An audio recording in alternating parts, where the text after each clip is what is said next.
Kia ora, good evening. A 30-year-old New Zealand man has died after being caught in an avalanche on the west face of the Remarkables mountain range at Queenstown.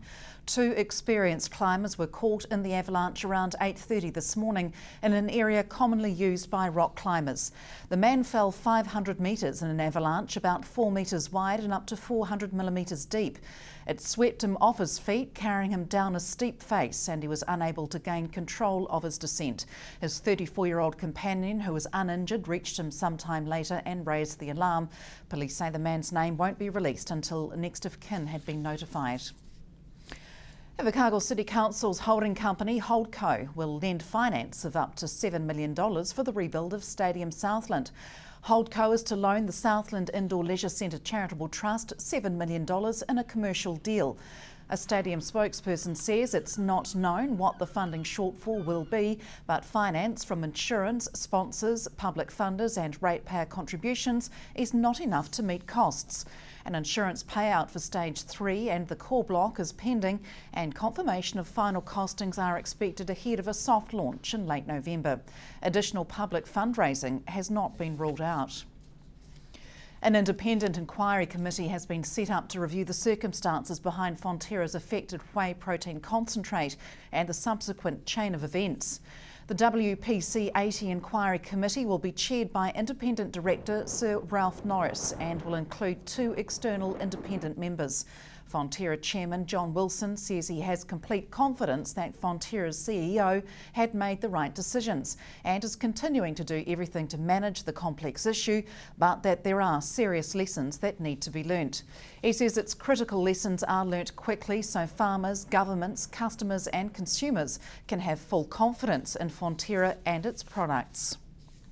Food prices have risen close to 1% in the last year and are up 0.5% in the last month. For the year to July, overall food prices rose 0.9% and are up 0.5% from June to July, according to figures released by Statistics New Zealand. Compared with the same time last year, fruit and vegetable prices increased 3.5%, meat, poultry and fish prices rose 1.2%, and non-alcoholic beverage prices and restaurant meals and ready-to-eat foods also rose, while grocery food prices dropped 0.4%. Southland is being put under the microscope as part of a study by researchers from Massey and Waikato universities. The Ngā Tangata Oho Mairangi study looks at 5 regions and the challenges facing them in the future. Sarah Bedford spoke to Research Manager Dr. Trudy Kane about the purpose of the study. We're interested in population change, so by that I mean population change throughout New Zealand but also in different regions throughout New Zealand such as Southland. So we're interested in, for example, the ageing population, but also the different changes that are happening within communities as migrants move to an area. And also the mobility of residents within New Zealand. Where are they moving to and why are they moving? So why is this study being undertaken? I think New Zealand is undergoing such rapid change, and various regions within New Zealand are experiencing different changes as well. Each region is experiencing that change in different ways, and so by us looking at different regions such as Southland, we can really target our research to meet the requirements of that local community. So why choose Southland? Why not choose Southland? There are really exciting, interesting things happening in Southland because, I mean, for one, it's been said that there is going to be no population growth in Southland at all, projected out to 2031. So that in itself is interesting. It's also an ageing population, and I guess everywhere throughout New Zealand is an ageing population, but Southland is ageing more rapidly than other areas throughout New Zealand. And also, of course, the rise of migrants in the area.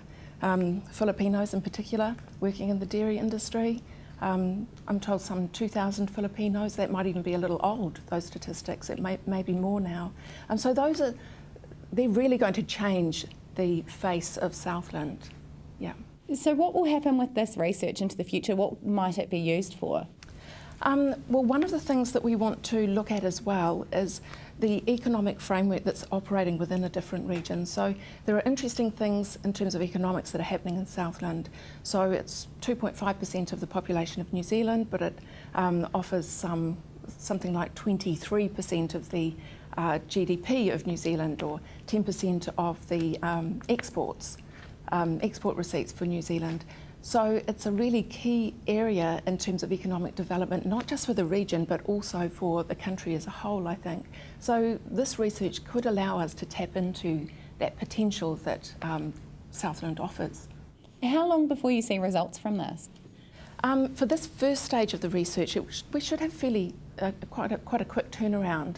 I imagine we'll be reporting back to the community and perhaps to council as well before the end of the year.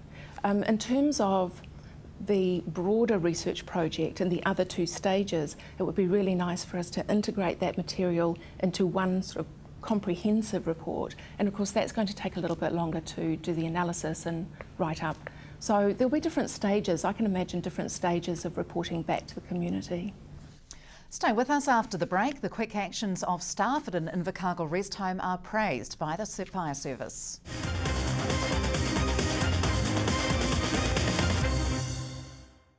Welcome back. Quick action from staff at Rowena Jackson Retirement Village in Invercargill, when confronted with fire on Saturday, meant the blaze's potential was dealt with before sprinklers were activated. The fire in a residential studio unit was caused by an electrical fault. Southland Area Commander Bruce Stubbs says it was a textbook evacuation by staff and residents. They got there, they found that there was a smoke-logged room. Everybody had evacuated safely out of there, so it was a great test of their evacuation scheme. All the staff and residents did a fantastic job getting everybody out. Our crews got there, got some people into BA and found an electrical fire and put it out. So a good example of how an evacuation procedure can work? Yes, definitely. Places like this, we require them to have an evacuation scheme and they need to test it. So this is proof that, hey, we do need them tested, and the staff there did a fantastic job getting everybody out. And then once we get there, we can confirm that everybody's out and we can get into actually putting it out rather than doing any types of rescues. So the fire service managed to arrive before the heat got so intense that the sprinklers came on? Yes, that's correct. So quick action of hitting that manual call point gets our resources on the road pretty quickly. And then it allowed us to get there before the heat had built up in that room, before the sprinklers activated. Another example of something that they have done right is they've shut the doors. Yes, definitely isolated to the area, so that prevents the smoke from going down corridors and those sorts of things. So yeah, all the things that they did, my understanding is they did a fantastic job. So that quick action could have in fact saved quite a lot of money with clean-up afterwards? Very much so. So when we close those doors, it isolates the smoke. And smoke, after a while, can deteriorate wallpaper and furnishings like that. So that's why we have smoke-stop doors, so it prevents it from going further down the hallways. Labor Party education spokesman Chris Hipkins was in the South today visiting local schools. He says the issues being raised in Southland are similar to the concerns being voiced nationally.